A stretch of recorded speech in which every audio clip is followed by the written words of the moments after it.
All right, today we are looking at kind of what came after the Revolutionary War and the creation of the Articles of Confederation and the shift to the Constitution and kind of the structure of the Constitution. So the first government technically you had the Continental Congress that was meeting before the Revolutionary War and then after. But the first kind of full government structure that was set up was the Articles of Confederation by the Second Continental Congress. And they actually, this was done in 1777 and sent to the states for ratification. But it took until 1781 to actually come into force. So 1777, sent to states for ratification. But then, like I said, 1781 came into being. All right, so the kind of ideology behind the Articles of Confederation was to preserve the independence and agency, or maybe sovereignty is a little bit better word there, of the states. And the reason for this was that there was a fear of strong centralized government, which shouldn't be surprising because ultimately, right, who did they just fight? The British with the monarchy, and their overriding argument was that strong centralized government had created tyranny and abuse of power. And so there was this fear that a centralized state, if they replicated that, would produce the same result. And so there was this emphasis on a weak centralized government instead, that you keep it small and with not a lot of power, and instead focus the power on the states. Because ultimately that was what they saw. It's why it's the Articles of Confederation.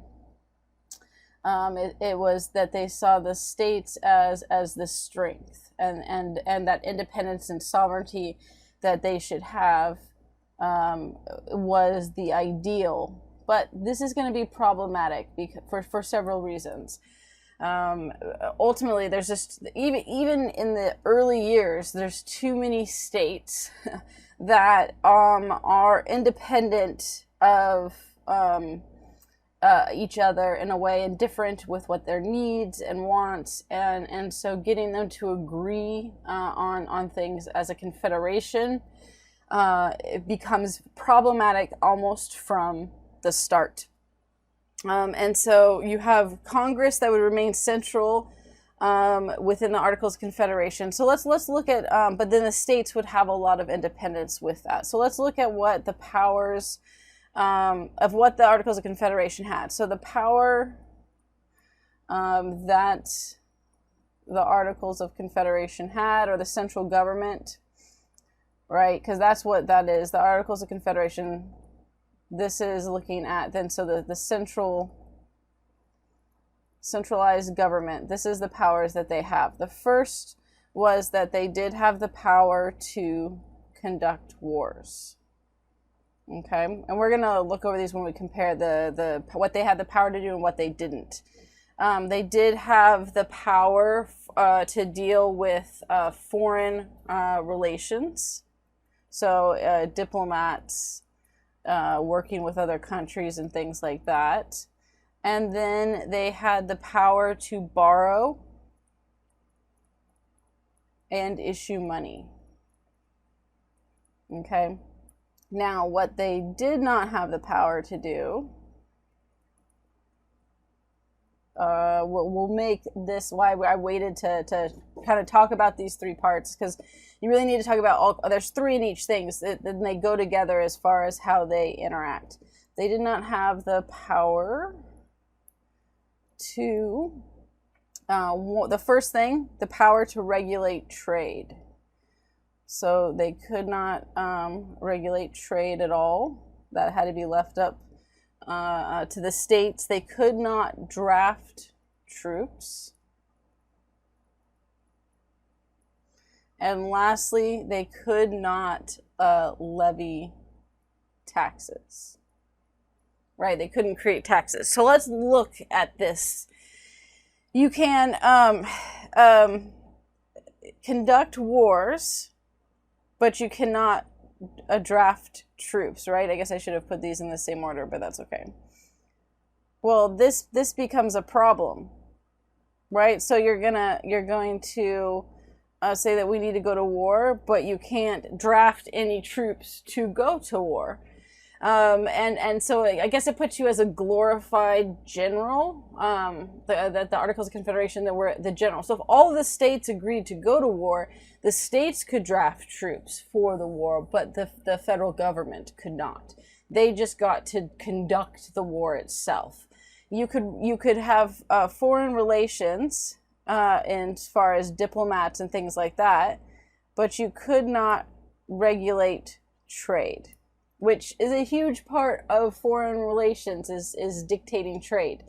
This is problematic because think about if you're going as the central government and you're saying to France or France at the beginning, it becomes England as the more favored nation later, but France right after the war, and said, okay, look, we want to set up a trade negotiation with you, except for, or France comes to you because they can't regulate trade. So France comes to you and they're like, okay, hey, new U.S. government, we want to make sure we set up the trade agreements. You know, we helped you out with the war, so favored nation stuff, all that good stuff. And they already had some of that, but that's the idea, right? And so then they're like, oh, yes, we would totally love to do that, but we can't. You've got to go to the states and figure that out. And so then each state had different views on what trade should be regulated and how. And so then the foreign government, France is like, well, wait a minute, who are we supposed to deal with? Because you're the main government, but then all these states are saying different things, and how do we accomplish and follow? So we have a trade deal with this state, but not this state.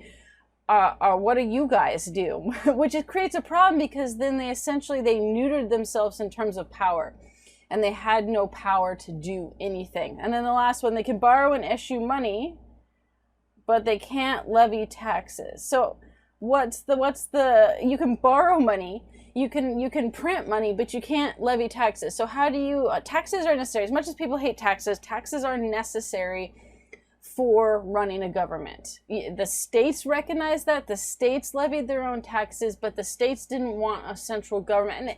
And this one, right, totally makes sense. Because they fought the Revolutionary War under this concept of, no taxation without representation, and it was, taxes were such this touchy point that they didn't want to give a centralized government the power to do that, and cause problems like it had with Britain. But the problem is you can't run a government without taxes. Again, people hate taxes, but they're necessary. For today, like roads, schools, parks, the firefighters, etc., all those things, taxes are used for that, and it's a combination of local and federal taxes. And local taxes, great, that helps, but they're not often enough. You have to have help from the federal government. And if the government can't raise any money, how do they function? I mean, and that became part of the huge problem, is they couldn't, because they could borrow money. So they could ask, they could be like, hey, states, we need some money to do this thing, and would you be willing to tax voluntarily your state to give us that? And what do you think most of the states said? Yeah, no, no thank you. And that's exactly the problem. So they could sit there and they could ask the states for taxes, But the states were basically like giving them the middle finger and be like, screw you, we're good. We're not going to give you our taxes. Why would we do that? We already pay enough taxes as it is, kind of thing. And so it became problematic because the borrow and issue money is useless if you can't raise money. And borrowing money doesn't last long term. So let's say you borrow some money. How are you going to possibly pay it back if you don't have any source of money coming in? And same thing, how do you possibly deal with other foreign governments if you have no power to actually issue and make any type of trade? And then sure, I guess you get to conduct the war, but you certainly aren't going to be starting it unless everyone else agrees on it, because you can't draft a single troop to fight that war. And so it gave the states all of the power. And that, I mean, that's definitely like the main, and it was the purpose. So this wasn't a fluke, right? Like that was the purpose, was that the states would have all of the power. And I don't, whether they thought that then you just have it kind of as a supervisor role for the states, or just even like a location for the states to meet. But of course, the problem is from the very beginning, the states can't agree upon anything.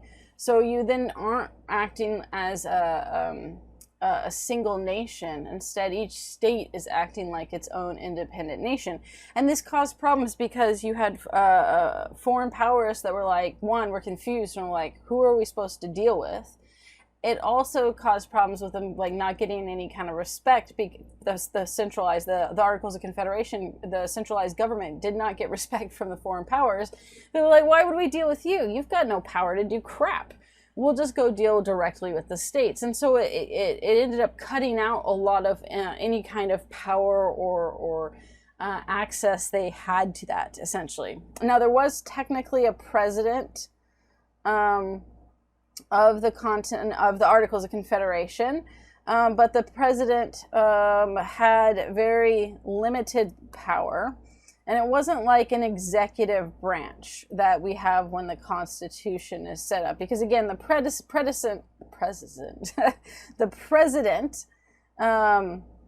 it was the fear of kingship, right? That the president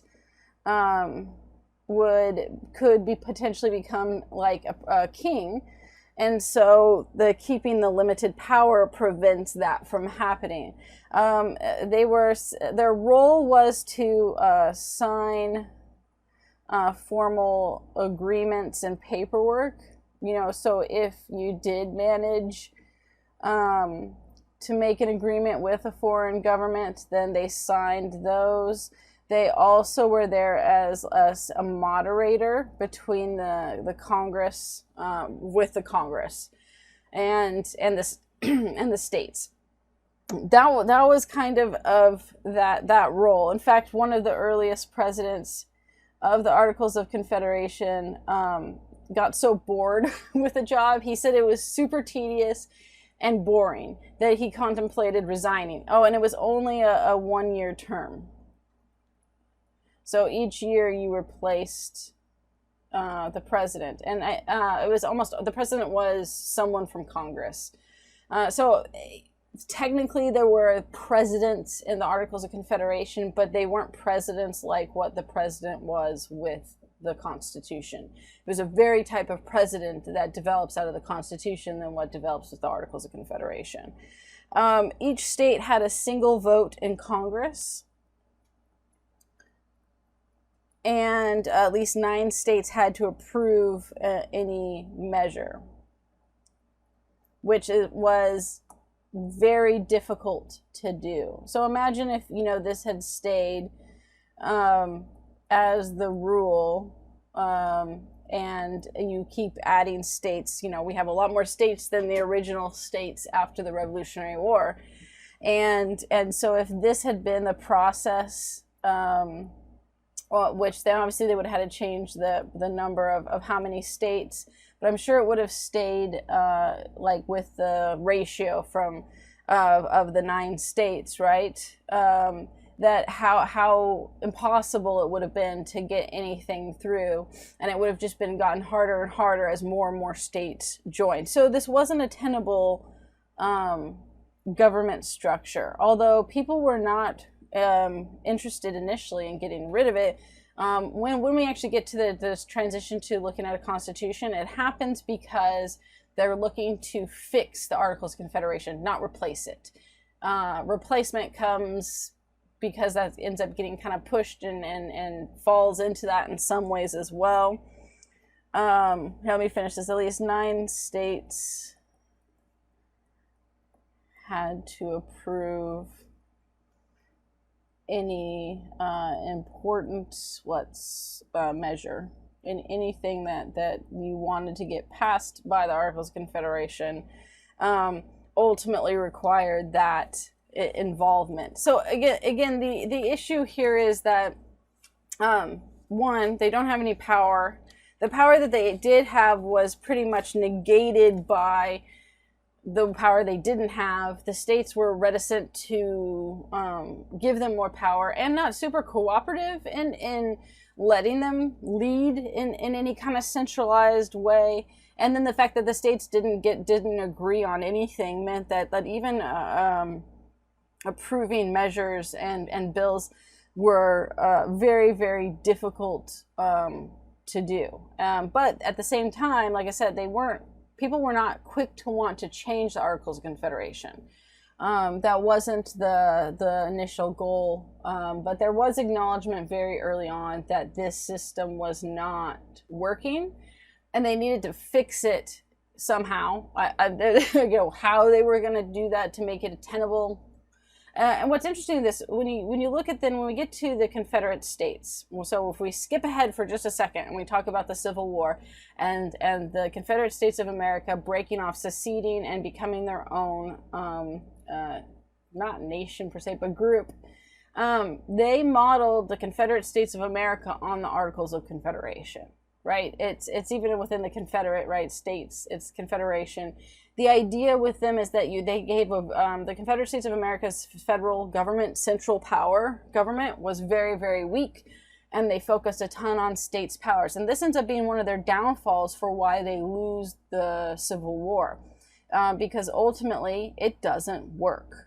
So there was definitely that idea with the Confederate States of a hearkening back to the Revolution, and we're gonna use that as this idealized sense of what it should be, because the South did hark on states' rights, states' rights, states' rights, and they didn't like the stronger federal government. So it's not surprising that they chose that method, but it's surprising in the sense that they knew how much it didn't work. I mean, it was removed, they weren't there, but there was no secret about the fact that the Articles of Confederation were not a real good working model, and yet that's what they kind of employed for their model. And then surprise, surprise, they have a bunch of problems that emerge while they're fighting a war and lacking a strong centralized government to do anything about it. The one area where they have a lot more control than anywhere else was that the Articles did establish national control on land in the West. And here they had, we'll just say on land to the west / westward expansion. So this is one area where you see actually a lot of ordinances get passed and control, where they gave them a lot of power to do what they wanted to do with it. So if you're looking at anything that the Articles of Confederation actually did, the westward expansion and the ordinances that were created for settlement, right? The idea is that, not surprisingly, the new United States, the Americans, began looking west into areas that the British had tried to previously block off from expansion. And there was almost an immediate push, a large push, to expand into those new territories for the potential of land. There was this belief that the economic, success or health we'll say, health of the republic, of this new republic, right, relied or was tied to access to land in the West. And not just, the land, but also the settlement of it. So tied to access to land in West. That if they could expand, if they could settle it, that it would provide opportunities not only for the people but for money. This was also, right, this was seen as a money thing for the Articles of Confederation. This was a way to make money. They could not levy taxes, but they had control of this westward expansion. And so there was a huge push for land sales in order to make the money up somehow, because it's a huge conundrum if you cannot raise taxes. What else are you supposed to do? Well, this was the one area where they could potentially raise money to actually have a working government of some kind, because you're not going to have anything if you literally have no money coming in.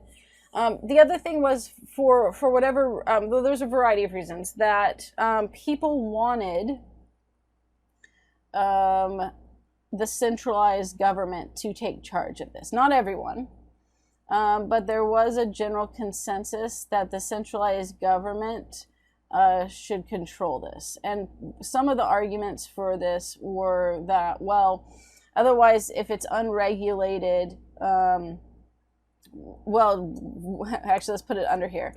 The first issue being, right, that if the states control it, that potentially leads to conflict, right? They're all going to be fighting over who gets to have it.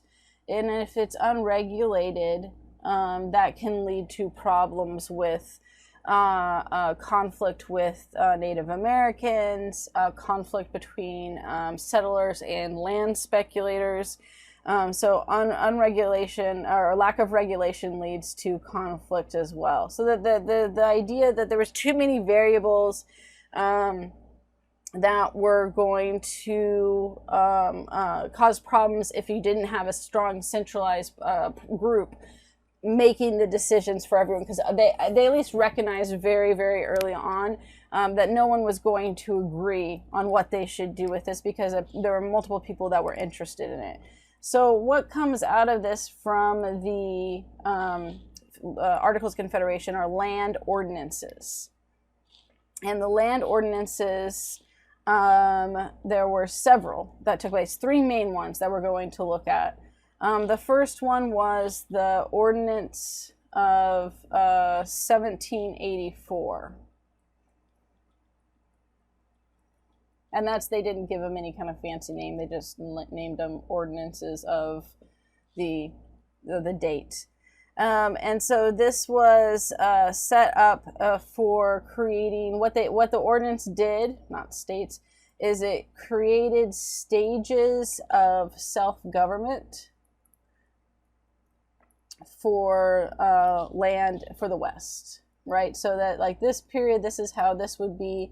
It's going to shift to this type of self-government after. And that was the early kind of system, is that they thought that it would be good for self-government and rule. And then but so that there would be stages, because there was a recognition that if you just immediately let everyone self-regulate and rule, that would be chaotic.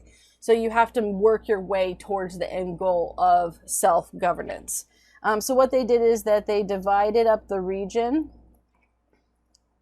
into districts governed by Congress.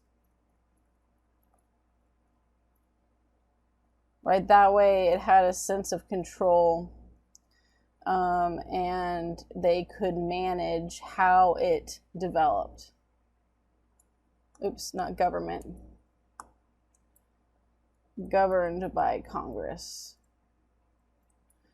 All right, and then by a single vote, they rejected prohibiting slavery.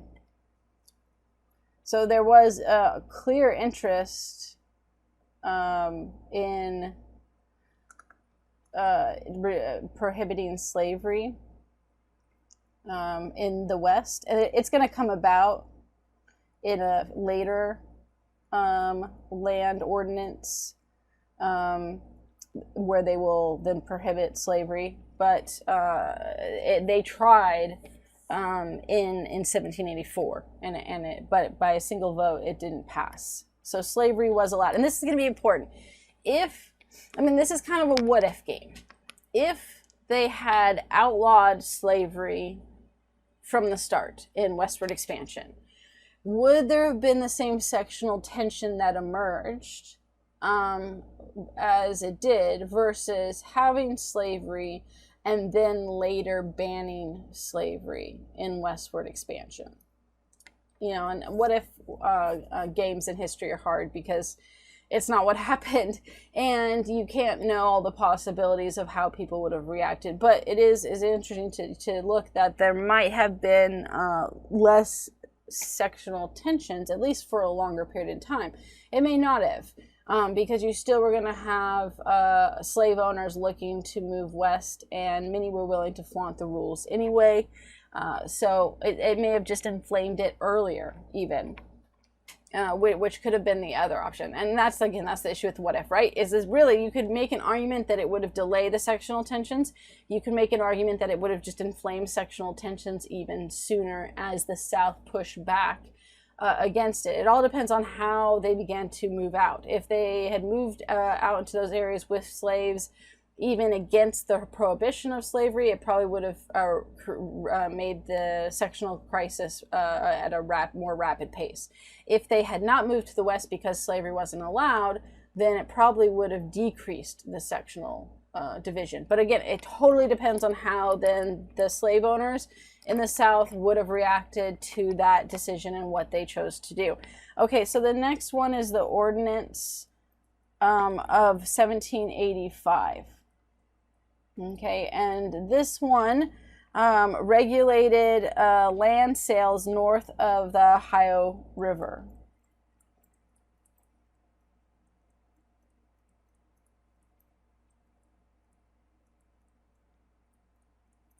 Which becomes known as the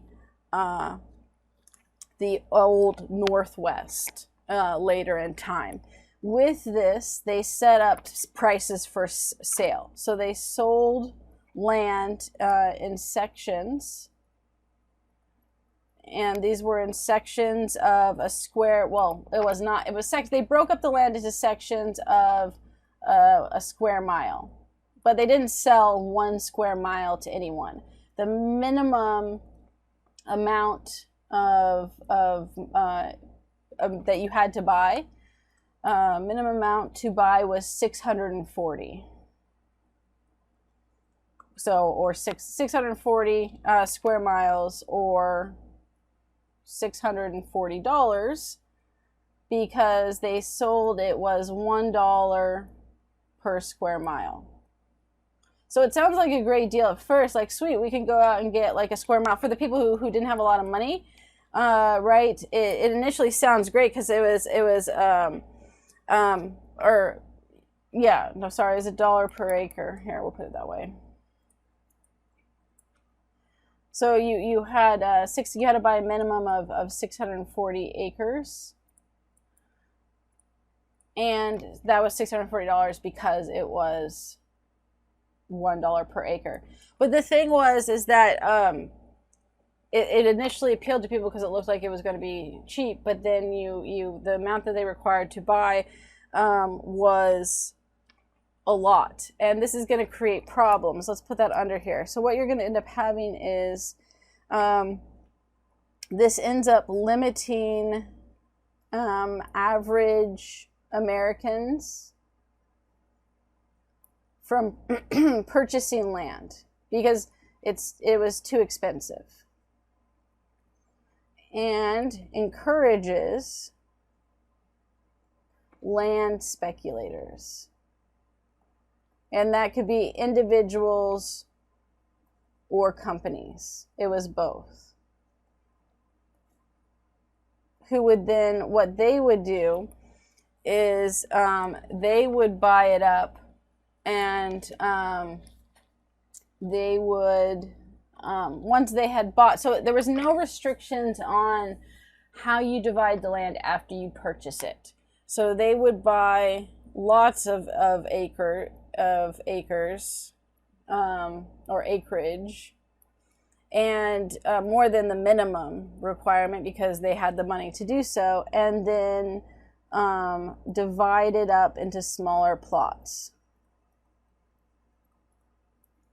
Right? And for only $1 an acre, that was great. Like, the individual price was fantastic. It was the amount of minimum acres that someone had to buy that was the problem. And so then they would divide into smaller plots and then sell the smaller plots for more money per acre, right, than what they bought it. That's how they make the money. And of course, it took off a lot of the benefit for those who were looking to have property and land. I mean, this is notwithstanding the fact that they're stealing and taking land from Native Americans to expand west. So let's not forget that part of it as well, is that, like, this was detrimental for the average American who was looking to move out west and then found that their opportunities were removed from them because the land speculators and companies bought, one, it was too expensive, and the land speculators and companies bought it out, and then if you wanted to buy it, it was now significantly more expensive per acre. And that definitely created some hard feelings. And then later, we know some of the ways that it becomes available for you is with the Homestead Acts, where the government, once you actually have the United States government, the Constitution, all that, sells off cheaper land, as well as the land rushes where they give away some of the land, which of course, again, was not theirs to do.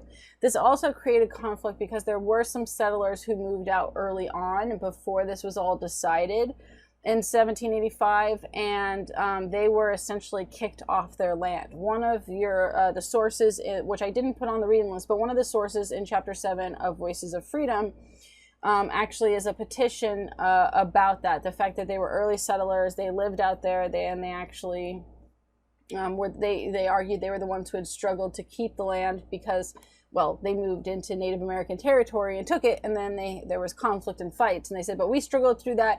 We watched our people, our forces depleted, and yet we persevered. And then now they're coming in and saying that we don't have a right to this land, and they're bulldozing, they're destroying our property and removing our houses because they bought up these hundreds and hundreds of acres of which our property is on, and that's not fair. And they use the same, we'll see, the reference to Revolutionary War language is going to continue to be used relatively well through the Civil War period, where people are going to keep bringing it back up, like, the war, where is the liberty, where is the freedom and equality you talked about, and yet we're not being treated in that manner.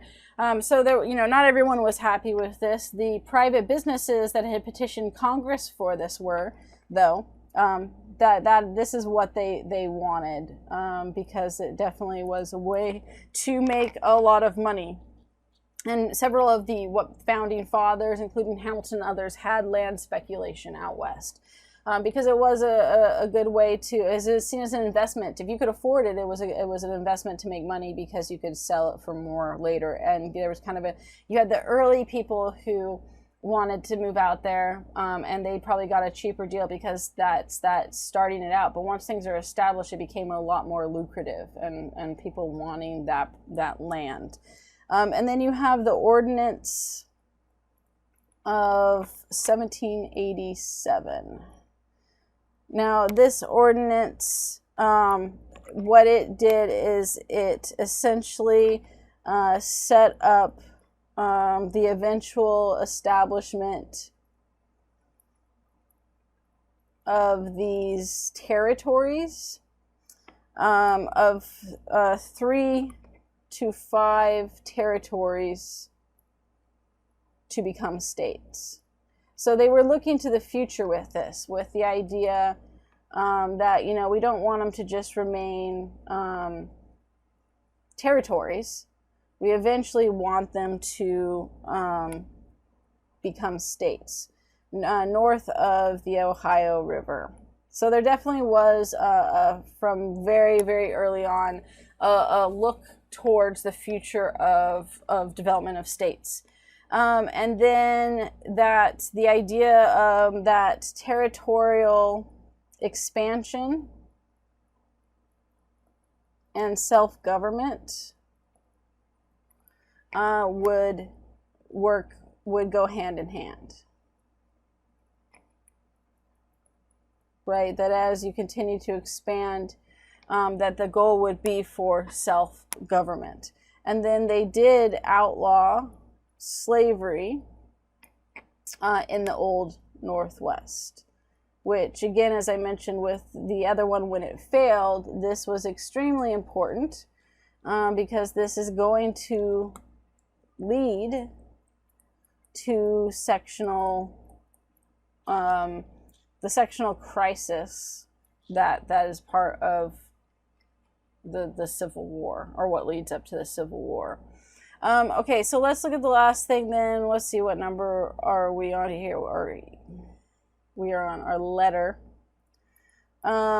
Weaknesses, we'll just say problems. So the problems with the Congress, we talked about a couple of them already, but let's look at some of the main issues. Because they could not raise or they could not tax, Congress ended up borrowing large sums of money to actually run the government. And I mean, and that was the end result, is that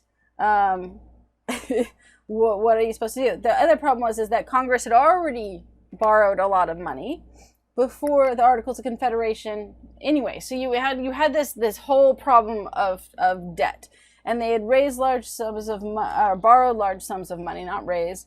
By what they did is they sold. Well, let's not say selling. They had sold interest bearing bonds to raise money for the war.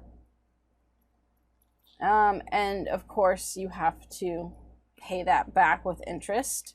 And then they had borrowed money to pay for paying soldiers, or really didn't, but those IOUs were due, right? And so this was a problem because ultimately they lacked any clear and consistent form of revenue.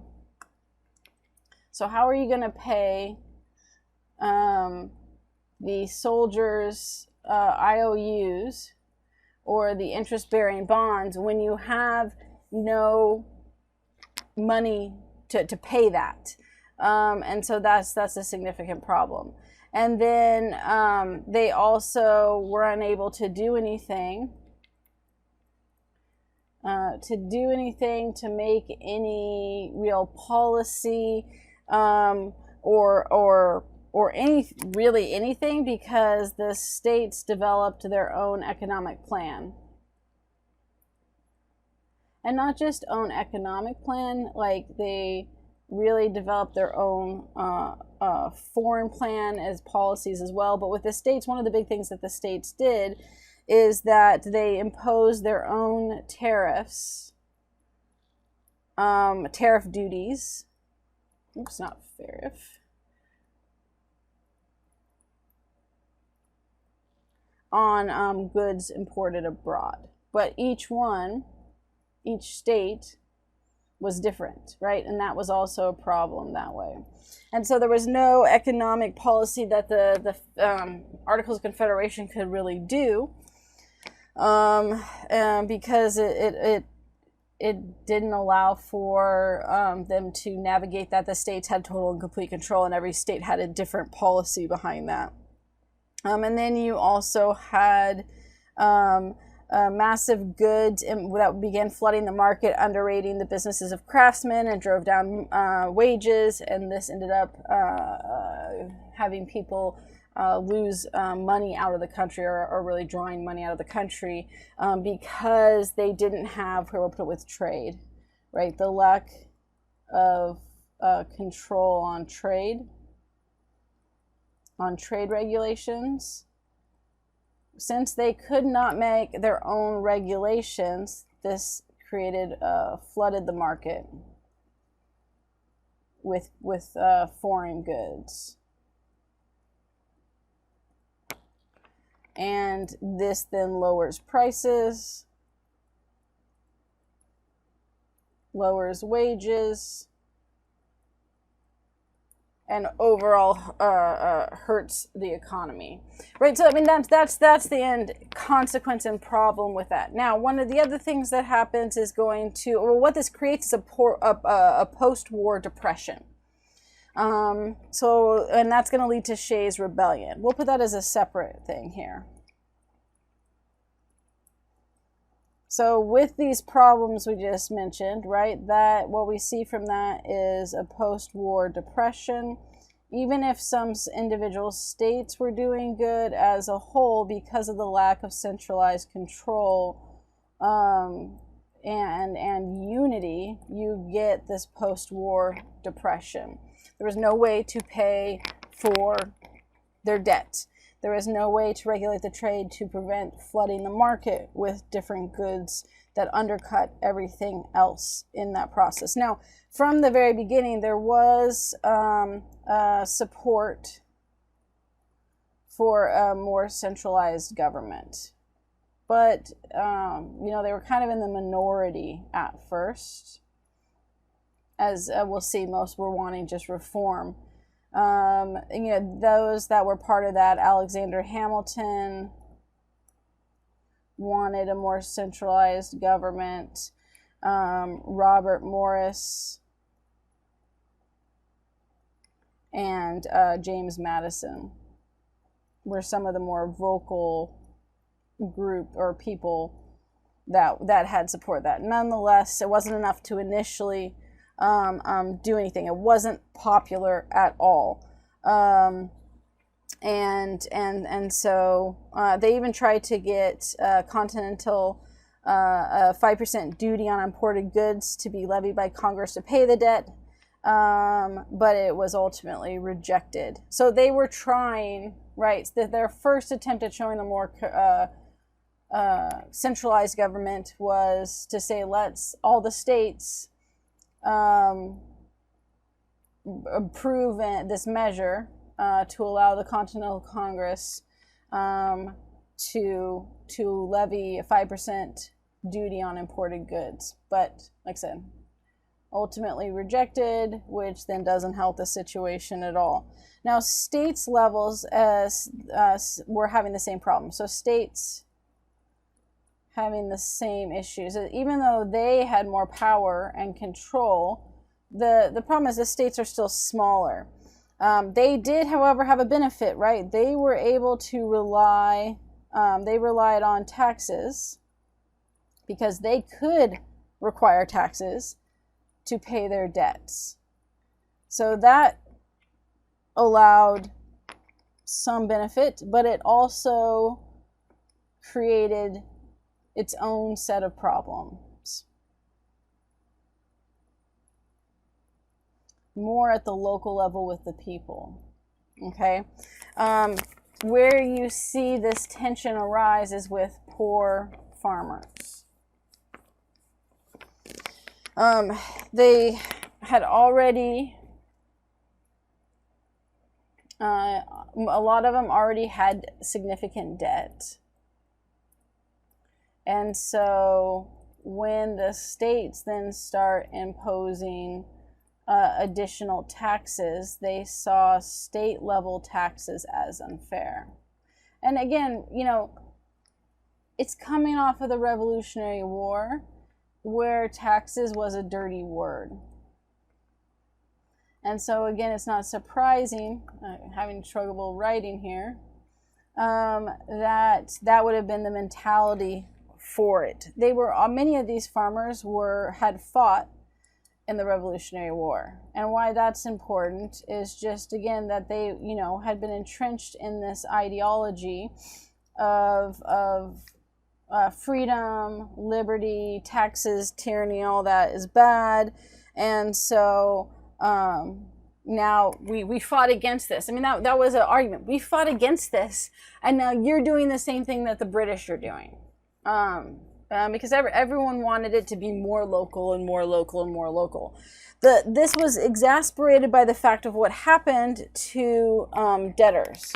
You had Debtors Prison. So this was a thing in not only England, but at the beginning of the United States, they continued this. So if you could not pay your debt, you went to jail. The logic behind this is kind of silly, because, how do you raise funds to pay off your debt if you're in jail? Well, one of the ways is that any type of a mortgage or loan would be, house would be foreclosed on, and the property seized and then sold. And then the idea was that whatever it was sold for, that if that cleared your debt, then you got out of jail. But for some people, that didn't get them out of jail. So you were, now you had fought for the Revolutionary War. You had talked constantly about taxes as kind of this dirty word. You were a farmer struggling to get by. The economic situation in the United States wasn't fantastic because of a variety of problems, but also including the structure of government. Your state starts increasing your taxes. You can't pay. You're thrown in debtor's prison. Then they seize your property, which is your only source of, property was identity back then. So much so. And sells off your property. Maybe you get out of jail. Maybe it's enough to pay off your debt and then you're free to go. Maybe it's not and you're still stuck in jail until some relative can figure out enough money or an agreement to get you out of jail. And so there was a ton of resentment towards the states, suggesting that everything they fought for was a sham in that situation. So what happens is you have this man named Daniel Shea, who it's named after Shea's Rebellion, and he kind of becomes the leader of these farmers that start protesting and what they saw as the spirit of the Revolutionary War.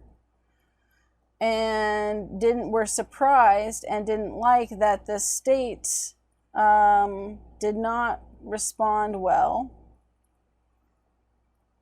to protests.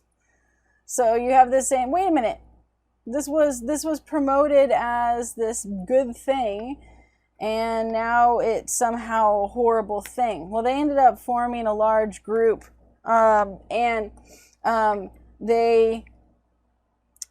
what they did is that they, formed a group of farmers, armed farmers, to protect each other's property from collectors. And they would threaten them and scare them away, right? So that the bank or state couldn't collect. And they saw it as protecting their liberty and their property. Then, besides protesting, what they did is they created a list of demands that were sent to the state, specifically looking for relief and what they saw as what they hoped would provide relief. So they wanted the printing of paper money, which does create inflation, so that's not always a beneficial thing. They wanted tax relief, obviously, harsher taxes. They wanted a moratorium on debt, right? So that collectors wouldn't keep coming. We're going to have a pause on debt, so that they won't keep coming and stealing or taking our farm. They wanted the removal of the state capital from Boston. And the reason for that, right? That seems kind of random. The reason for that was that they saw Boston as a wealthy haven of elite that kind of had created this bubble to protect their own interest, and that as long as the state capital was in Boston, then the state's interest would only be of that of the elite. And then an abolition, we'll just say an end to the debtors prison, which really was a horrible system. So they sent their demands to the government, sent it into Boston, and then, so this was locally at the state level, right? When the collections continued and their property was continuing to be seized, and that their demands and protests dismissed, they ended up, we'll say eventually, because it didn't happen right away, they seized one of the state arsenals for weapons. And then it was taken seriously. Okay, so then because they were kind of expecting, well, that we might have to have our own rebellion in the process. Wealthy, Bostonites, we'll say wealthy people from Boston, they ended up paying for a militia to break up the group, which of course didn't look good. It kind of confirmed the whole idea of the wealthy elite and them only looking out for themselves in that process. It was met with force, and that also didn't look good, because then it looked like the wealthy elite, firing on these Revolutionary War heroes that were poor farmers. And so it did move some sentiment towards the state eventually capitulated and agreed to several things. So basically there was an outcry from the militia breaking them up and killing some of the people, then jailing some of the others, as they were like, because of the whole argument of, well, look, we just had this Revolutionary War and now this is how you're acting, that, you guys seem like the tyrants now. So what the state eventually agreed to was tax relief and lower court fees. They didn't get everything, not even close, but they did get some aspects, right? So that they could take things to court. Also, taxes there was exemptions on taxes like clothing, tools, household goods, and things like that. What's interesting with this is that you have different reactions to Shays' Rebellion. Let's see. Oh, that probably should have been another E, but that's okay. Some of the founding fathers are people from the Articles of Confederation and the Congress. Some were horrified with Shays' Rebellion. They saw it as like, oh my gosh, we just started this new nation and we already have discontent and rebellion. Others were unconcerned. Very few were like, yeah, like I totally agree with them. More just like, yeah, this is okay to happen. Specifically, Thomas Jefferson actually didn't see it as a problem at all. George Washington did not think it was a good thing. Thomas Jefferson said that basically this is paraphrasing, but right, revolution or rebellion now and then is a good thing.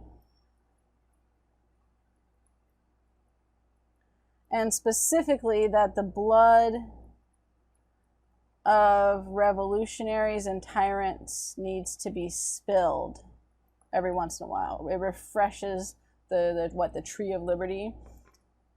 The blood of tyrants and revolutionaries spilled refreshes the tree of liberty. So he saw this as just keeping people on their toes. The idea that right, oh well, this just keeps people on their toes for making sure that they're following that sense of liberty and freedom. But for many in the government, this was something that led to agreements in the Congress and the states, because the states saw this as something that was threatening their potential control to, and more importantly, reform, not change, the Articles of Confederation.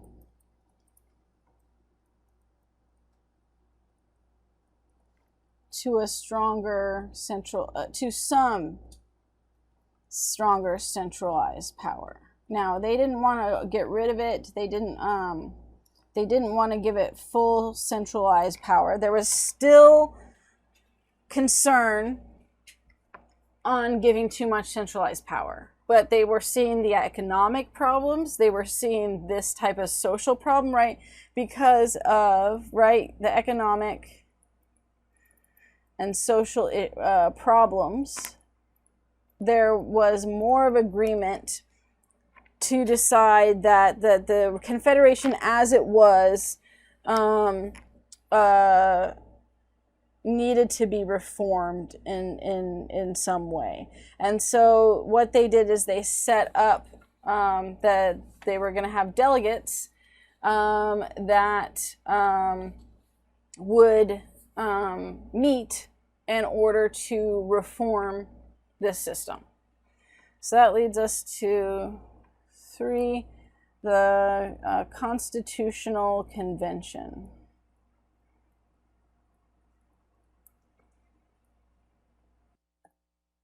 So because of all of these issues and weaknesses that the Articles of Confederation had, a Constitutional Convention was called.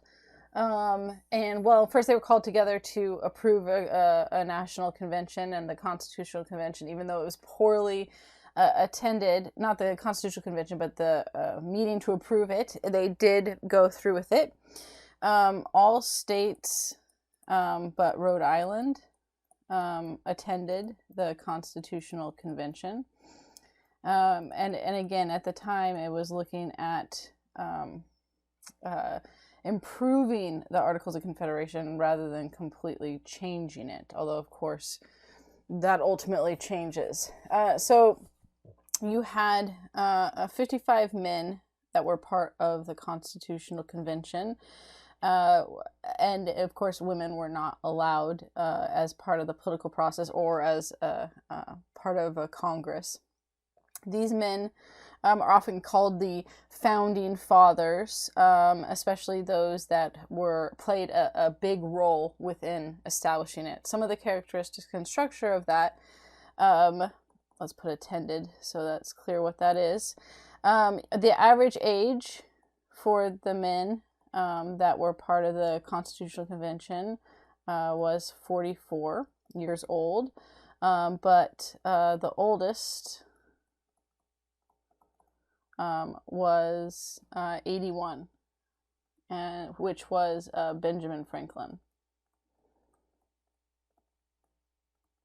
So one of the things that I sometimes hear is like, oh, the average age was 40 years old for people living and during this time, and that's not accurate. I mean, obviously Benjamin Franklin was 81 years old, and no one was like, oh my God, what kind of miracle sorcery is this? So one of the mistakes with average ages is that's totally not the total ages of everyone and dividing it by the population or the total number of whatever you're looking at. The mean would be a better accurate representation of how long people lived. And the lower number when someone says, well, back in the late 1700s, the average age was in the 40s, that's not accurate in terms of you know, what was normal for people to live to, because it includes infant deaths, which there were a lot. It includes, of course, if there were any kind of pandemics and things that way. Children died frequently from diseases because you don't have antibiotics or vaccines at this point. So you have a lot of younger aged people, children, that die, that then brings the average down. So then when you say average and it's a low number, no, you know, that it's not that, you know, almost everyone was dying in their 40s. That's not accurate. You know, more was if you survived childhood, then, you know, you had a better chance of continuing on. Childhood was difficult for an early colonial period all the way through this. There was definitely high, not just infant death, but high child death rates. So just when I mentioned the age, that's always something that I think someone brings up. Wasn't the average age around that for death? Like, no, I mean, Benjamin Franklin was old, and no one was like, how did you come to live so long? Besides the age range, all of them were of significant wealth and property, especially compared to the average person. They had a variety of jobs, lawyers. There were plantation owners, bankers, jobs that, along with family, kept them at a higher rate of wealth. 21 of them had served in the Revolutionary War. And 7 had been state governors. So these were men that were of means and had been involved in a lot of ways in the government with the Declaration of Independence, the Articles of Confederation, the Continental Congress, that were deciding these. And that certainly is going to shape some of their views. George Washington was chosen to preside over the sessions. And then it was closed to the public. So the public and press were not allowed in. And there was only one set of notes taken by James Madison. And those were not released until after all of the delegates had died. So we know, like, it was very secretive. And there was, you know, speculation of what was going on, and then also some surprises of what was said and suggested throughout the meeting. But so we know about this because of James Madison's notes that were very extensive. But during the time, like I said, people were not informed. And then even after they established the Constitution, people were not given the notes until, like I said, all the delegates had died. And that was done on this idea of protecting the delegates, especially because there had been different arguments and discussions about how to structure the Constitution, how to set up a government. For example, Alexander Hamilton had suggested that the position of president should be for life, which many saw as kingship. And of course, he always was a supporter of a strong centralized government. But yeah, he definitely proposed this idea of the president would be in charge for life, and that was, again, not well received. And so things like that, where they didn't want the public knowing everything they discussed But luckily we had notes at least from one person, because otherwise how they came about this decision, we would know the end result, but we wouldn't have known how they came to that if we didn't have the notes from James Madison. Each delegate had a vote, and it required majority to pass for any major decision. There was some smaller items that they kind of set teams into, and where they broke into groups, and basically those things were they allowed those to continue, like, not pass with majority. Those were like, hey, these are small things, we don't really care, you deal with them, and those will pass. But like the big decisions were required a majority to pass. So differences quickly emerged over the proper balances in government, especially when you're looking at the legislative branch. And the main, here we'll put legislative branch.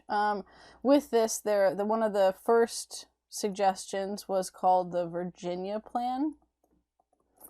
And the Virginia Plan suggested that you had a two-house legislative body. And from that, the two-house legislative body, the state's population determined how many representatives they had for both houses. Of course, this was not liked by the states that had smaller populations. The states that had the smaller populations said, well, that's not going to be fair, because then we're always going to be overruled if this is the structure, and it gives unfair advantage to larger states. So populations did not like this. The other plan that was discussed was called the New Jersey Plan. And the New Jersey, leave out the R there, the New Jersey Plan, what they suggested was more like the Articles of Confederation. And so it would be a single house Congress, and each member, each representative had one vote. We'll just say each member. And so that definitely mirrored the Articles of Confederation. Now, neither could agree upon this plan, or either plan. So in the end, they made a compromise. There was a lot of the Constitution and its development was about compromise. So that what they decided is that there would be a two-house Congress. So the legislative branch, you had two-house Congress. The Senate would be the first, and it would have two members. Each state would get two.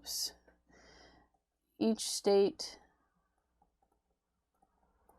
would get two members, no matter the size, right? And so this was meant to appease the smaller states, right? That no matter what, you'd have that representation in that. And then the fact that they were appointed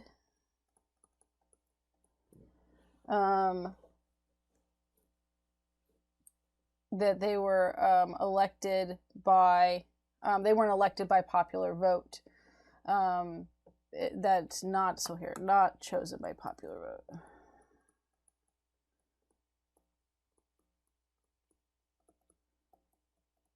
And then the House of Representatives, this would be based on population. So the number of members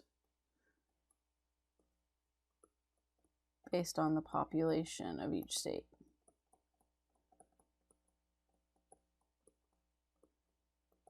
And this would be chosen by popular vote. And in this way, you have both equal representation as well as a reflection of population. So the senators are chosen by the state legislators. Oh, and it's a 6-year term. We can put that in there too. And this was done intentionally to try to prevent them constantly having to pander to politics or public, the sway of public opinion. Instead, the hope was that because you had a 6-year term, then that you could focus on what your real goals were because you were securing your position for 6 years, rather than changing that position based on whatever was going on at the time. House of Representatives was a 2-year term. So they have a little bit more connection to what's going on in society at the time with that. So that was the decision for the legislative branch. And we'll look at all 3 branches in just a minute. The next question that came up was slavery,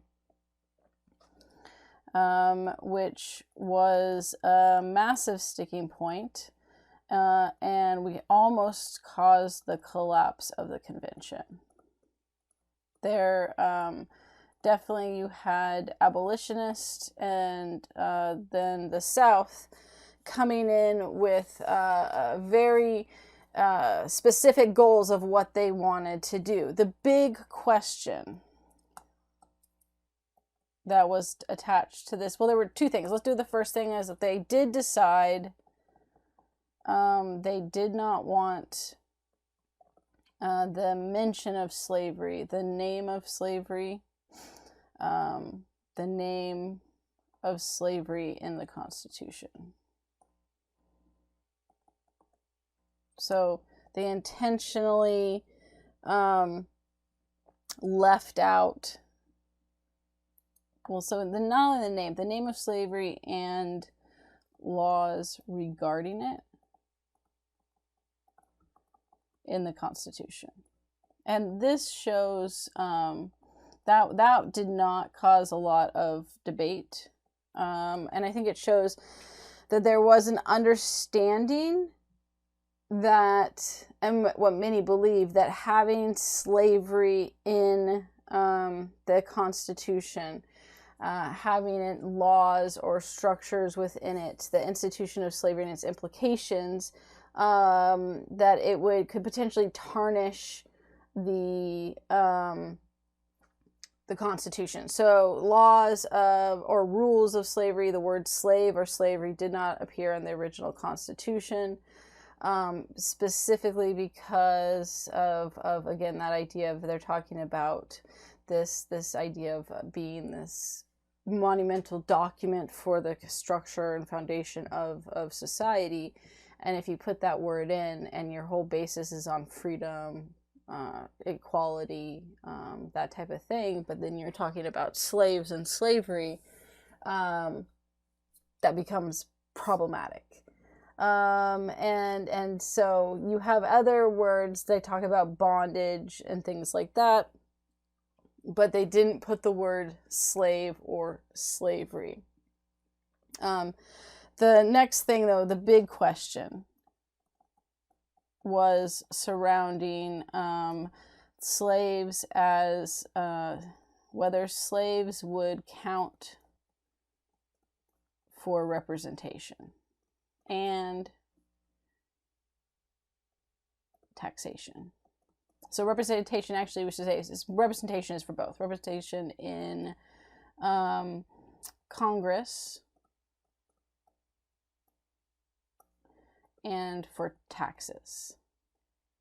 So those are the two areas, right? And of course, many in the North who had already started moving away from slavery wanted, if slaves were going to be counted in anything, wanted slaves to count in population for taxes, but not representation in Congress.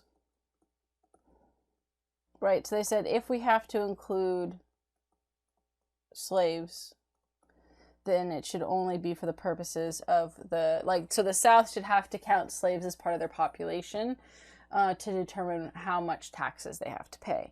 Of course, the South wanted the opposite, which is they wanted slaves to count in population for representation in Congress, but not surprisingly, not for taxes. So they basically wanted the opposite of that. And this is what nearly broke the Constitutional Convention, these two views, right? They were on opposite ends of the spectrum, and that really there was no decision. They couldn't come to an agreement on this. And there wasn't, while there were some abolitionists who were wanting slavery to be abolished or to not be part of that at all, it wasn't the big debate. The big question was just how they were going to be calculated. And for some, that was an acknowledgement that, like, as much as they wanted it to be abolished and put in there, that wasn't going to happen.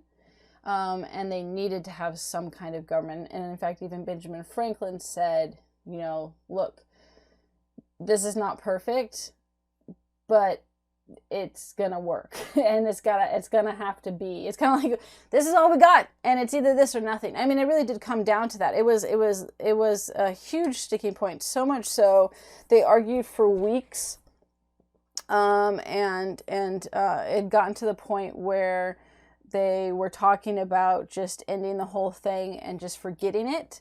And so in order to salvage the Constitutional Convention and try to actually be able to do something, they created what was called the Grand Committee. And it was specifically to address this point of this sticking point with slavery. It was chaired by Benjamin Franklin. And this is what then they ended up calling the Great Compromise, mostly just because, not that it was a grand agreement, but because of the fact that both sides, they had to work really, really hard. I just want to erase at the moment. They had to work really, really hard to come to this compromise.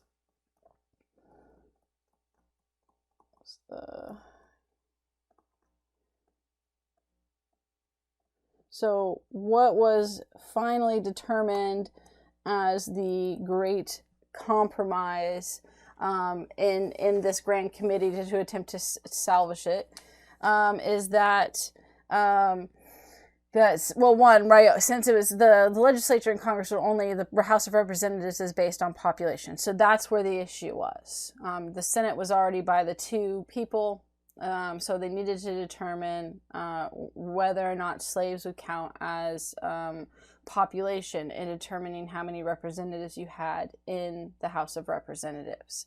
And what they decided was that each slave would count as 3/5 a person. In determining both the representation and direct taxation. So in determining the representation,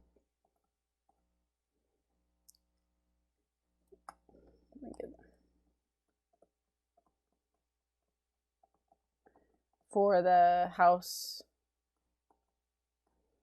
right? And direct taxation. So essentially combining the two issues and saying it's going to be for both, right? The three houses, the 3/5 a person would then do that. I mean, what the benefit to the South was that it gave them a larger presence in the House of Representatives. Yes, they had to pay more taxes, but as far as having influence in the government, it was a big deal with what power it did give the South. And it's also going to be something then that continues to be a concern, that the House continues to have a significant representation equal that to the North, which we'll see then leads to this sectional crisis, and also the idea of as they're expanding west and these states these territories are becoming states, the South wanting to make sure that there are slave states, because of course if none of them come in as slave states, then you won't have that added boost of counting population for representation, right? If you took away all of the slaves, even at 3/5, it would significantly decrease the number of representatives that the South had at the time. The other part, which was not as much of a sticking point, because it wasn't being used as much anymore due to like the law of 1662 that had now been around long enough to have more internal slave trade than international slave trade, is that they looked at the international slave trade. So this was not a decision for the internal slave trade, just the international slave trade. But again, why this wasn't much of a discussion at this point is that that law that said that slavery was hereditary and based on the condition of the mother had been around long enough that there were enough slaves and continuing slave births to not need an international slave trade. If you didn't have a generational slavery, this might have been more of a sticking point. But they didn't want, the South didn't want the slave trade to end right away, because they feared if they immediately ended the international slave trade, that what would happen is that the government would then get involved in laws about slavery altogether. And so that's the only pushback to it, was not so much the end of the international slave trade, but the South not wanting the government to regulate slavery in any way, and fearing that, again, like I said, the slave trade, if they did something like that already, then it would be an issue. So what they came to an agreement is that the slave trade could be ended by the government starting on January 1st of 1808. So until then, the slave trade, the international slave trade, could not be touched by the government. And now it didn't have to be ended on January 1st. It was just the first day it could be ended. And when that day happened, the first day it was available, the government did ban the international slave trade. So that the first day that happened, Congress prohibited further importation of slaves. Of course, that didn't touch anything within the internal slave trade. And the number of Africans being brought over as slaves was significantly smaller by that point anyways, because of how the system worked.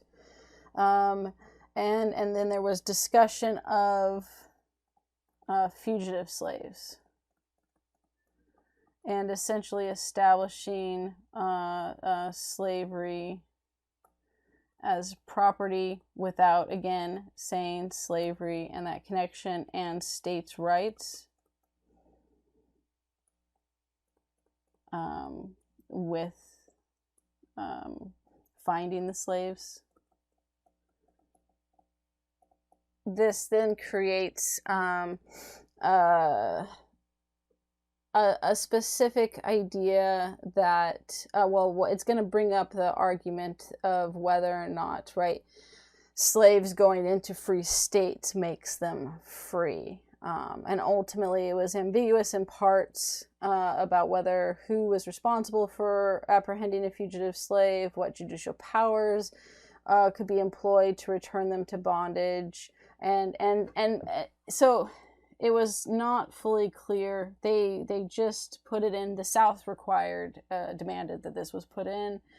And this is going to lead, we'll see when we talk about what leads up to the Civil War, this becomes a major issue between the North and South. And further deteriorates conditions between them leading up to the Civil War. It's going to be amended. The Fugitive Slave Act will be amended in the Compromise of 1850.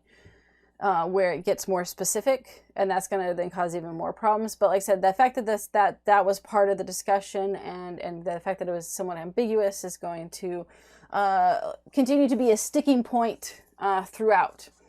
Okay, what I want to do is look at kind of the different branches and the balance of power real quick. We're not going to get into it too much, but let's see. So that was a Constitutional Convention. What number was that? 3. Let's just say structure of government here.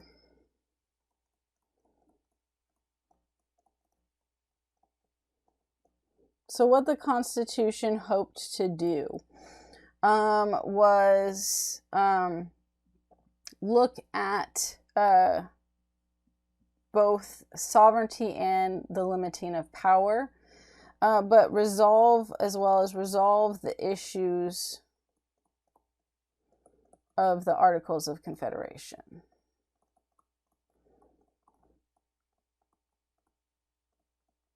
And so that ends up addressing having a more centralized federal government because it was necessary. I mean, you cannot maintain what the Articles of Confederation wanted to do.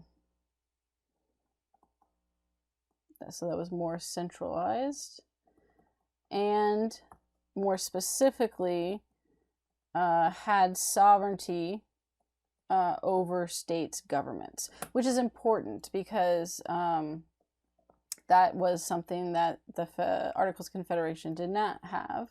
They had no power over the states' government. So this was a drastic change. Now, what had been in place was that the states' governments got to make the decisions, and now it's saying that the federal government actually has more sovereignty.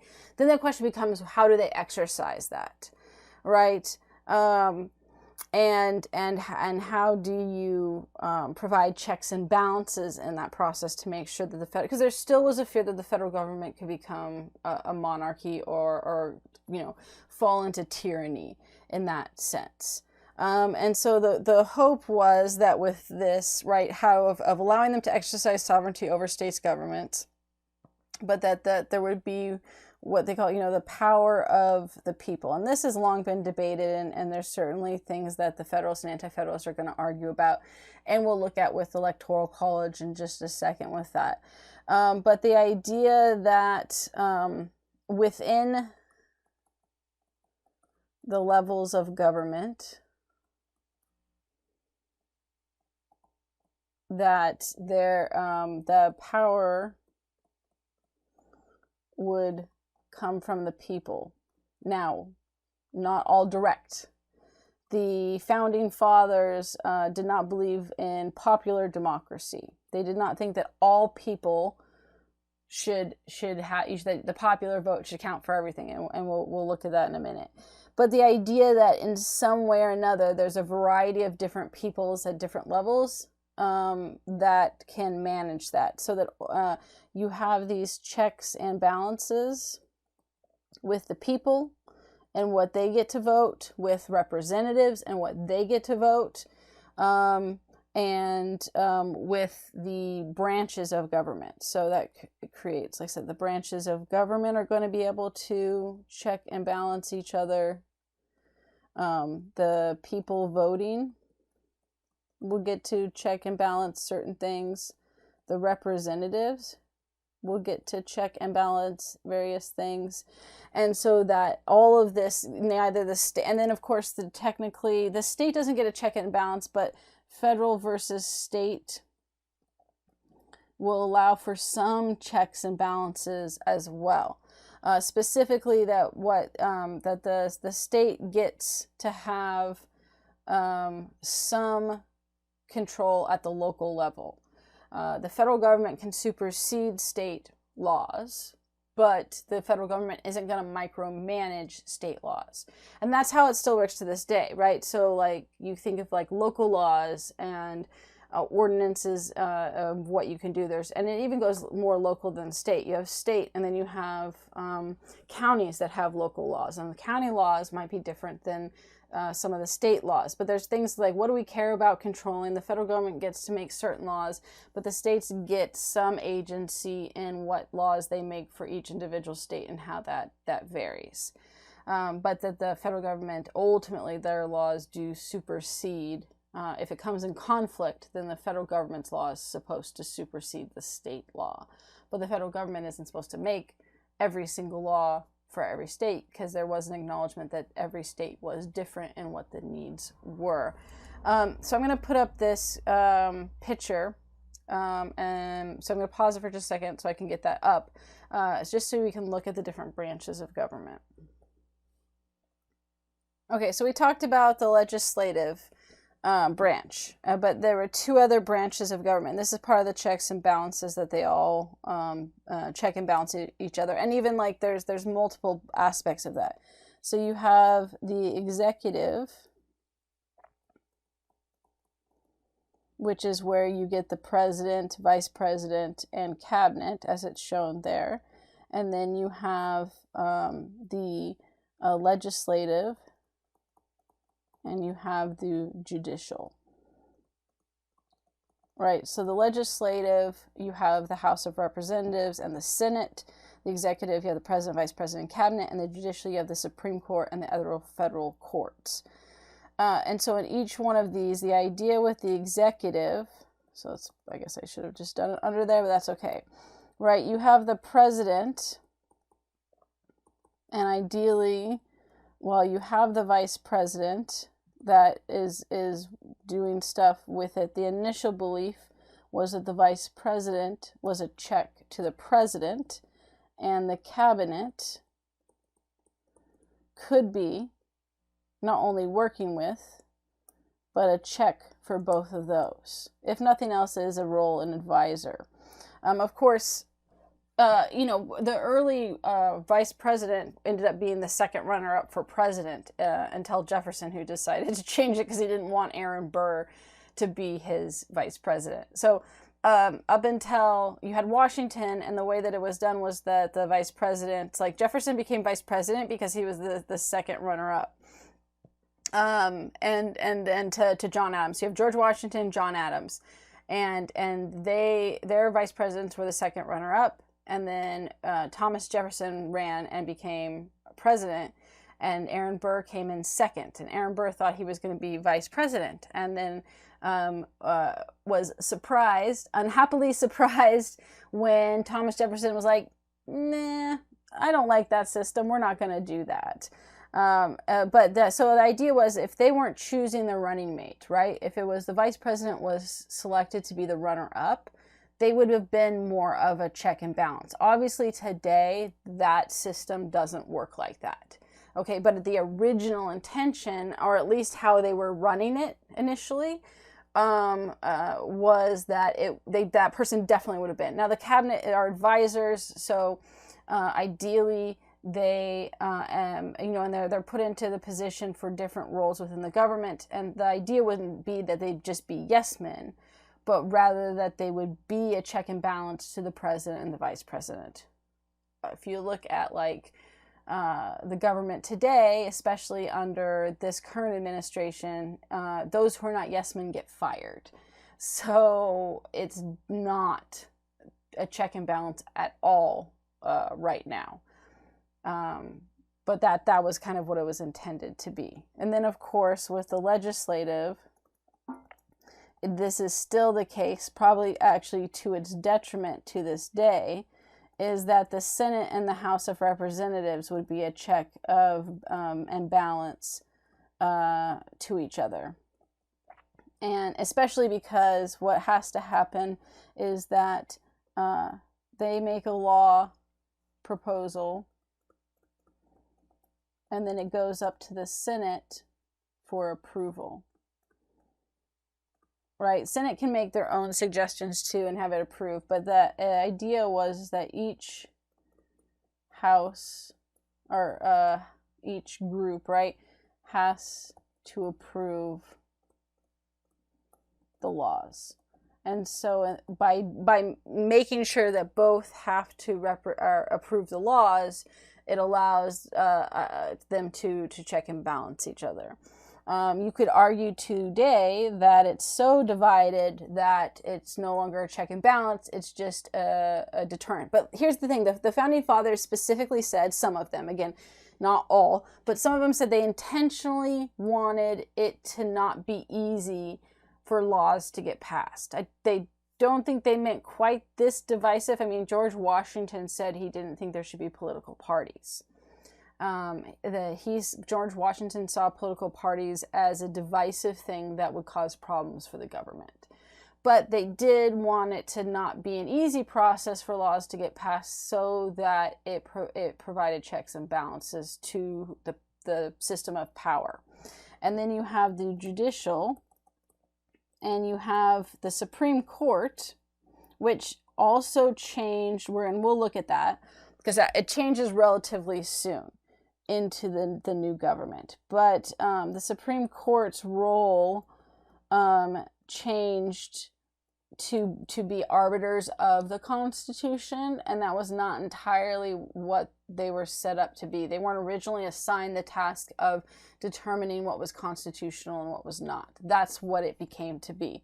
But they have a life term and are appointed by the president.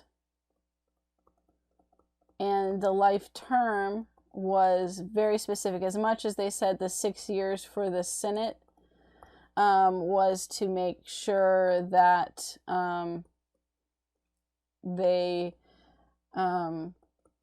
wouldn't be influenced by the sway of politics, at least not until closer to the end of their 6 years.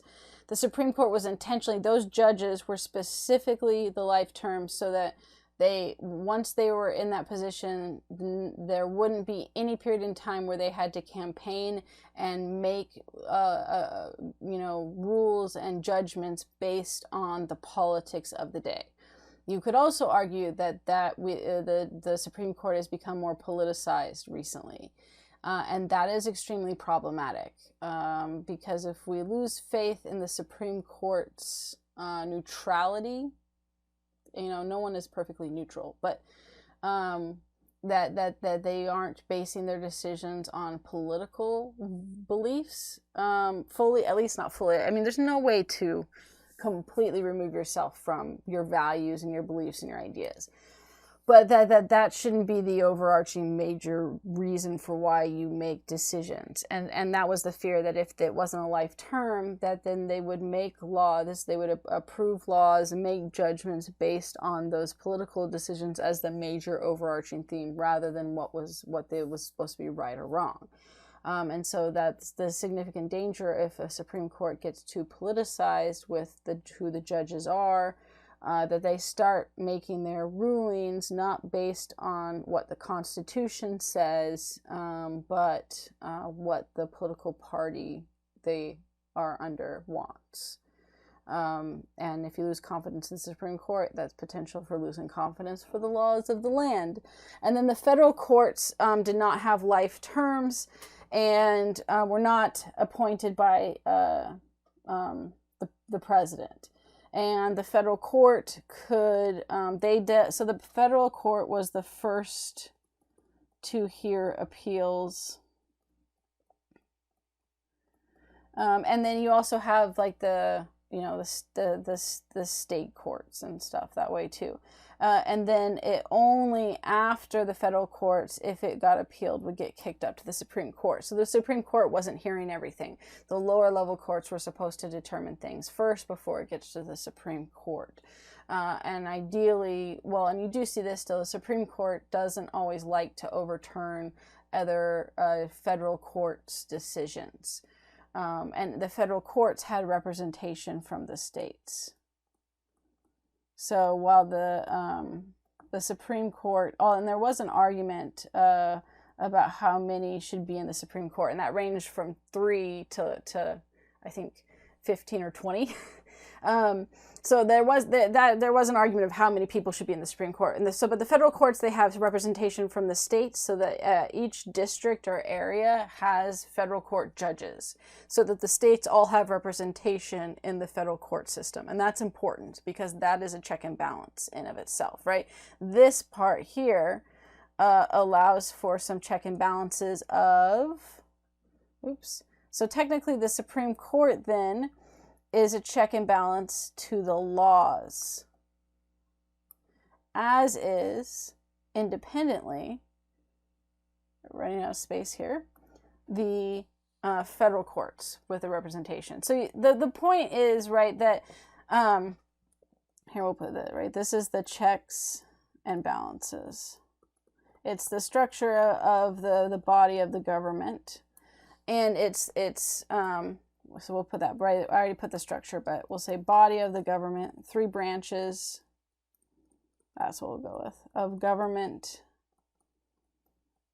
and how there's some checks and balances to it. Now, this is going to be the center of an argument, which we're going to look at in the next lecture, which is the Federalist and Anti-Federalist, because there was the argument with the Federalists that the Constitution, with all these checks and balances, was sufficient.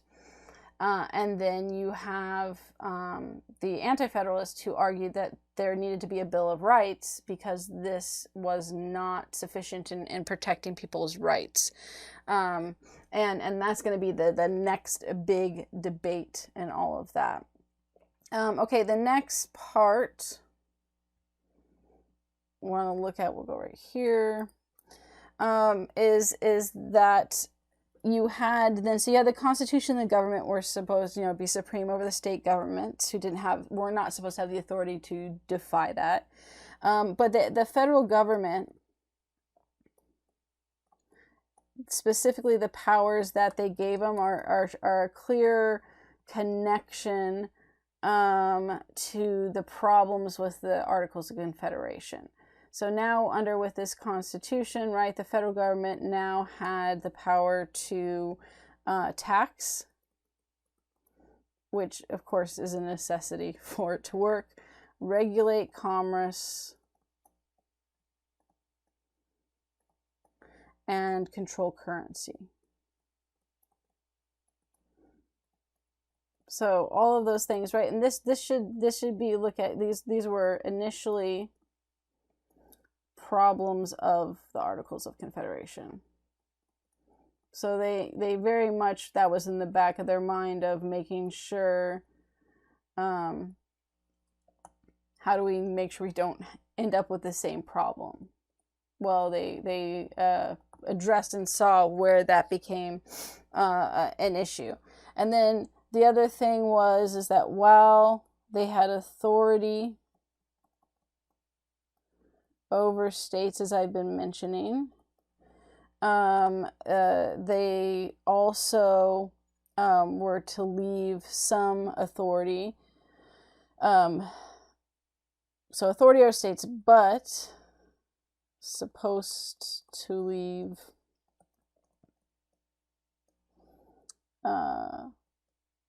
we'll say states authority or agency over local matters.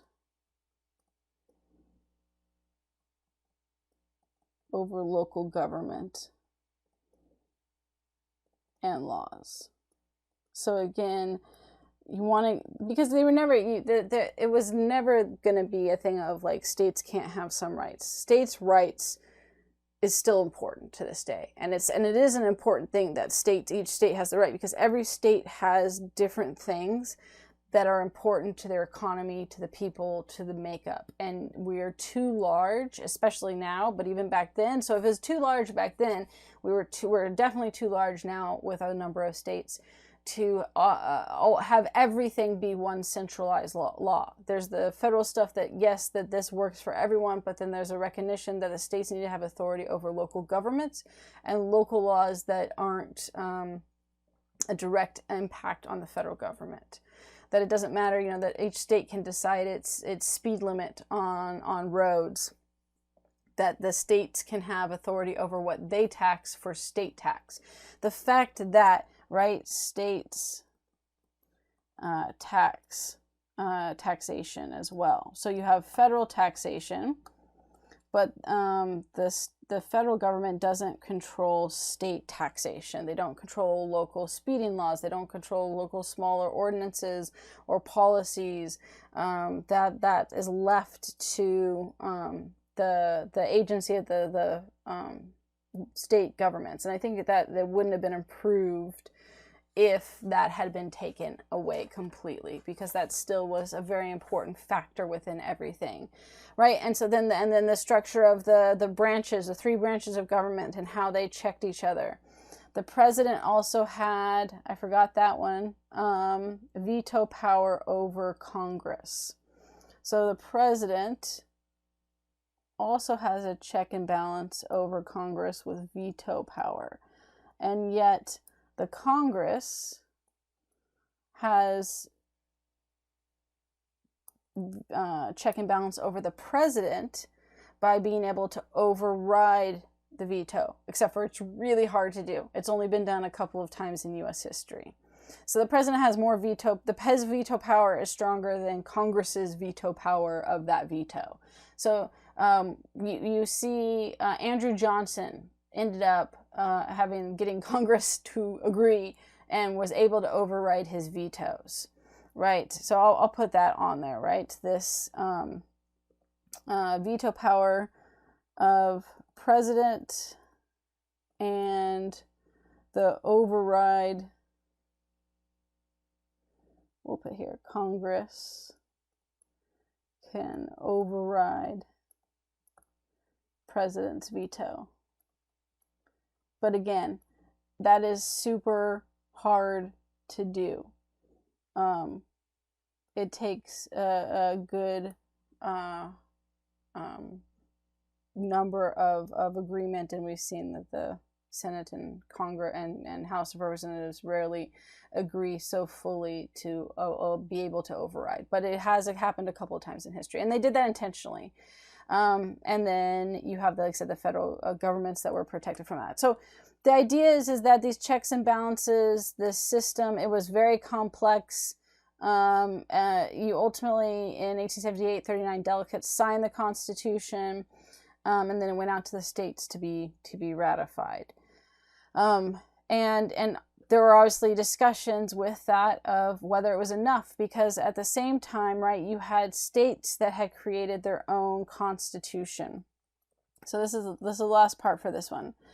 State constitutions, but why this is important is because then this came into play and discussion for many about the Constitution was created for the federal government, and comparing it to the state's constitution. In fact, even before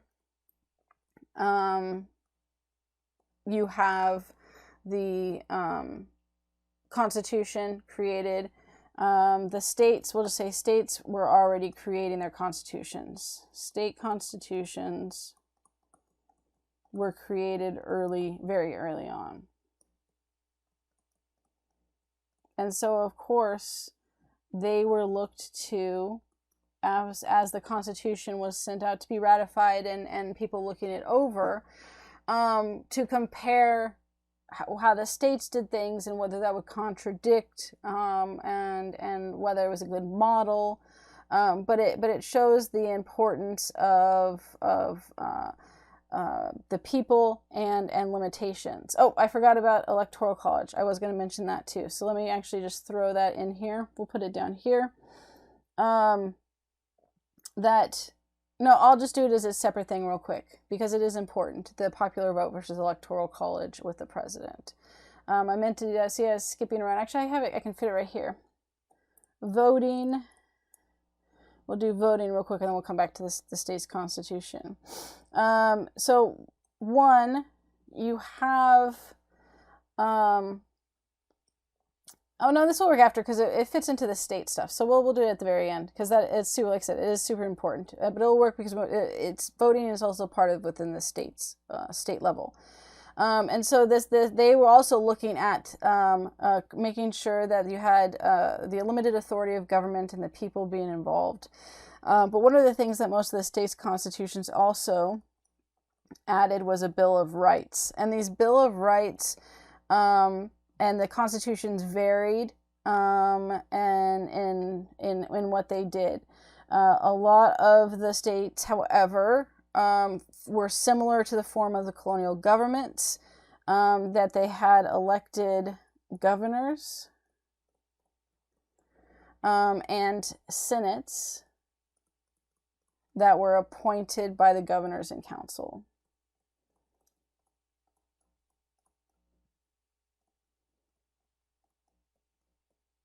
And the local councils and stuff that way.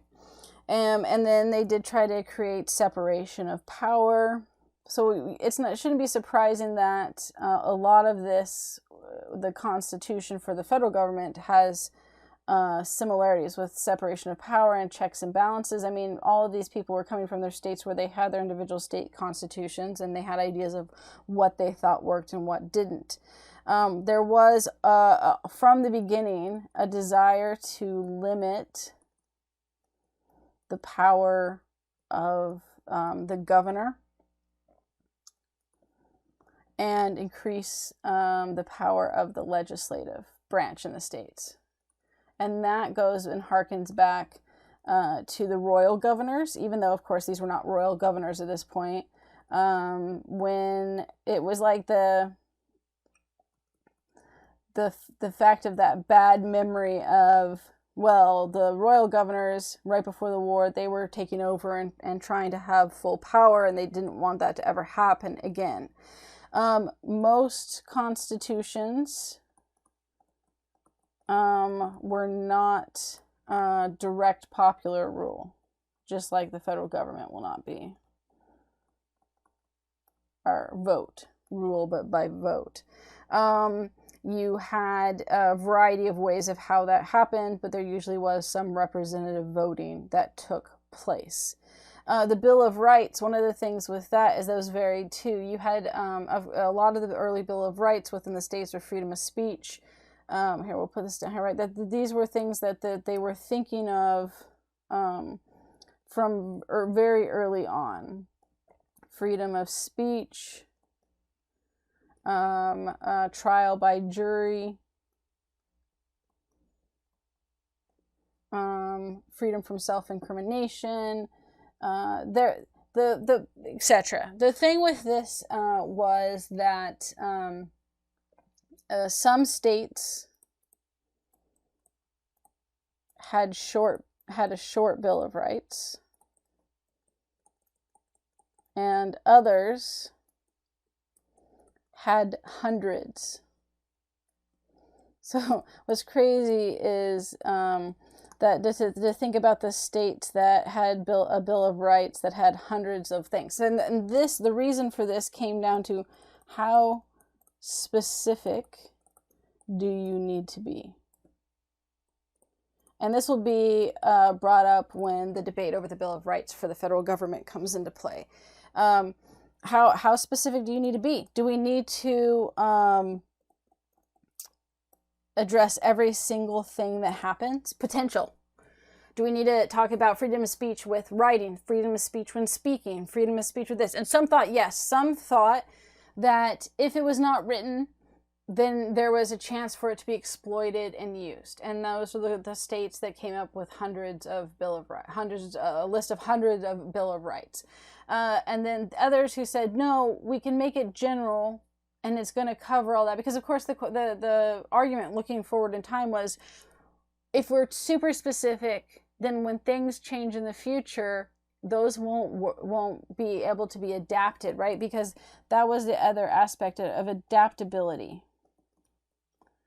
The idea that there's going to be things that they possibly couldn't conceive of for the future. And if you're super specific, then when something comes up that they didn't think about, there will be no way to have it be protected under the Bill of Rights, because they were so specific that there's no room for adapting based on the current time. And so that was an argument for a broader Bill of Rights, which could fit under this general term of like freedom of speech. And that if a new form of speech came about, like the internet, right, that could fall under it. But if you were super specific, then like when the internet came about, then it wouldn't necessarily fall under that aspect. So that was the whole argument for it. So for voting, right, you have what's called the popular vote. And the popular vote, it is looking at local government and in positions, government positions. So where your vote 1-for-1 counts. Local government positions. The local like councils for members for each city, right? So that's looking at city government positions and some state positions.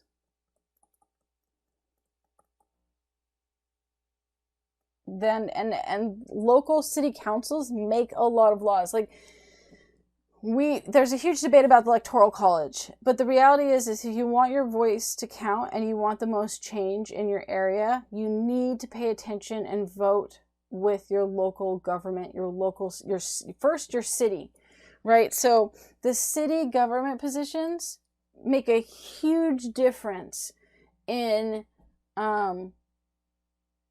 what laws are in your city, what protections, what rights. And a lot of people don't pay attention or know anything about their city councilors and then the council meetings. You can attend these council meetings. These council meetings have to be filmed and available for people to watch. You can go and make petitions to them.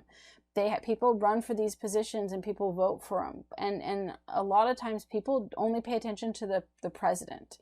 They don't pay attention to the city government positions. Those are super important. You want change in your local area, start paying attention and voting for your city council.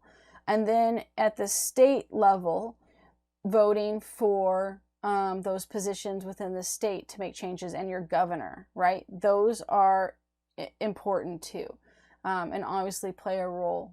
You're going to get more change and more impact by making sure you do that. And then of course you have at the federal level who you're voting for, which is connected to the state, right, is looking at the House of Representatives. That we don't have, the Senate is not, but the House of Representatives is by popular vote. So here is where we have that. Now, there is a popular vote for the president, but like they tally it, but does not decide it fully, let's say. Okay, it's not a direct there. So this is a big, but, right? It does not decide it fully. It is only part of the equation. So that's important to remember there. But that's the popular vote. And then you have the Electoral College, and the belief behind the Electoral College was that you needed educated when they created this, right? And wealthy men that could make sure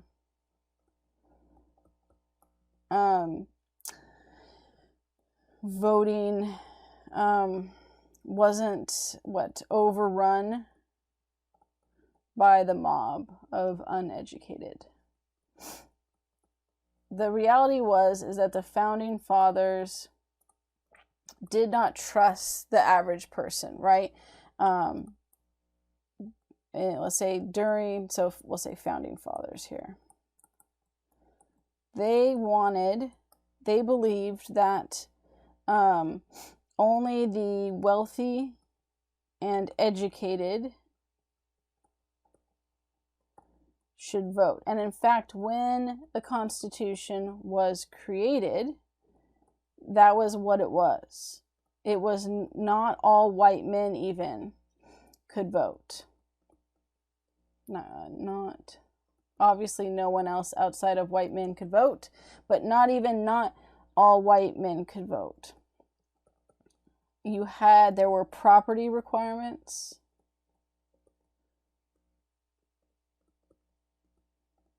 And wealth requirements, economic. And the belief was that if you were of a high enough status economically, that the belief with these two things was that this impacted education and what you had put into it. We'll say education and not impact, but what would be, I'm not sure the right word would be for that. That you had a specific amount of, if you own property, if you were educated enough, then that there was this idea that how you voted impacted you, and that it gave you more ability and value for your vote. Your vote had more value, right? It wasn't something that was just going to be thrown away.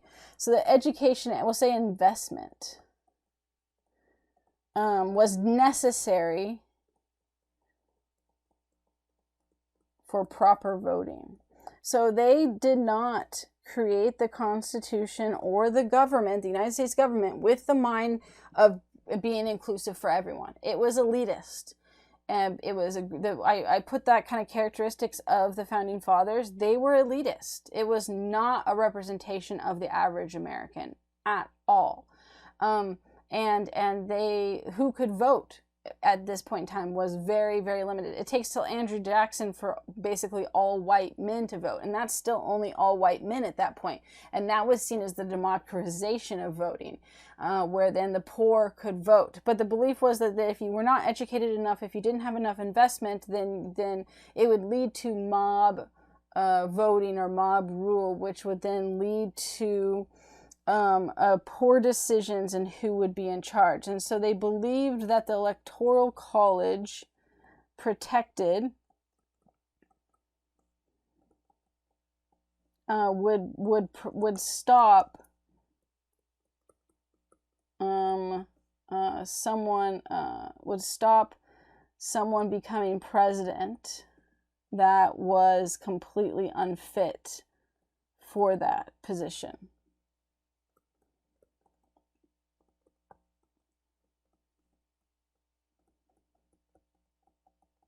Now, ideally, how it's supposed to work now, so the Electoral College, right, they were the ones that you had electoral representatives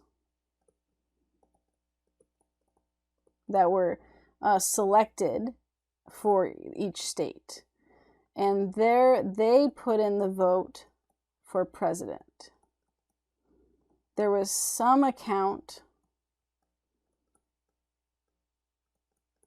for popular vote. So here's where the popular vote for president does sometimes come into play. And how it works today, right, is and this is an argument. In fact, I think it was going through court for a discussion of whether the Electoral College, the representatives, had to vote the way that the popular vote went, because they don't. There's only a few states that have laws that the electoral representative has to vote the way, they have to put their vote in favor of that. Now, electoral representatives are selected to represent that population, and they're supposed to be a representative of it. But the Founding Fathers definitely had the belief that the Electoral College would be a check and balance. So they saw this as a check and balance. We'll put it here because it's what the Founding Fathers saw it as. Against mob rule, we'll say.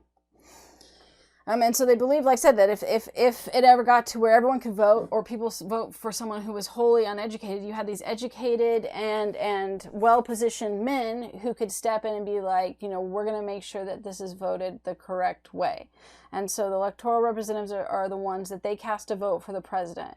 And their vote is what ultimately decides. Each state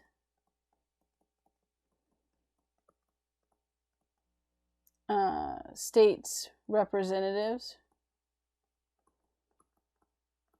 is based on population. So that there are more electoral representatives based on how big your population is. But that the idea is that, and what it is today is that, their vote goes in. The representatives for each state has electoral representatives in the Electoral College, and that's based on the number of the population. And they each vote, and they can vote differently. But then their votes are what is the Electoral College trumps the popular vote, right? So ideally, they're taking into account what the popular vote is. And if they're supposed to be a representative of the people, the argument is that they should be voting the way that the popular vote goes for the state. But again, only a few states have requirements for that. Technically, and this happens, electoral representatives can vote opposite of the popular vote. And that is perfectly legal. And then, so what's going up in court, I think, just now is actually an argument of trying to push it that the Electoral College representatives have to vote the way of the popular vote for their area, so that they can't go against it, because then the argument is they're not representing the people. But for now, that's how it works, is that the popular vote is taken into account, but ultimately the Electoral College is, their votes are what decides who the president is. And that's why, it's why there's a push to get rid of the Electoral College, because it isn't a true democracy. We're a constitutional representative republic that has democratic aspects to it. Because not all of these positions, right? The Senate, the president are not decided by popular vote. The popular vote doesn't even play a role in the Senate, but the popular vote plays a role in the presidential election, but ultimately doesn't decide it. Where your vote matters is in the local government positions. This is where you want to impact change. You want to impact change in the federal government. You focus on voting and getting in the people that support what you believe into the local levels. Both in the state and even but not forgetting your city government. That is super important. They do a lot, and that people don't even think about. And then, like I said, your governor, your representatives for the state legislative body, those people play a huge role, and oftentimes people ignore them altogether and don't vote it and only vote in the presidential election. Others just kind of randomly check off someone. Popular vote matters there. Popular vote only plays a role in, and there's different arguments about how much to this day, but why this was initially created was of this. The Founding Fathers thought they needed educated people to prevent mob rule, and more importantly, to prevent some unqualified person from becoming president, because they definitely were elitist and didn't believe in popular vote and didn't believe in vote for everyone, and they didn't even believe in a vote for all white men. It was very, very specific in the belief that there was a specific level to be qualified to vote. Okay, so that's where we're going to leave it. We'll look at the arguments with the Federalist and Anti-Federalist, and then look at just briefly a few points with the John Adams presidency, and then some points with Thomas Jefferson. and his presidency and what was going on there in the next lecture.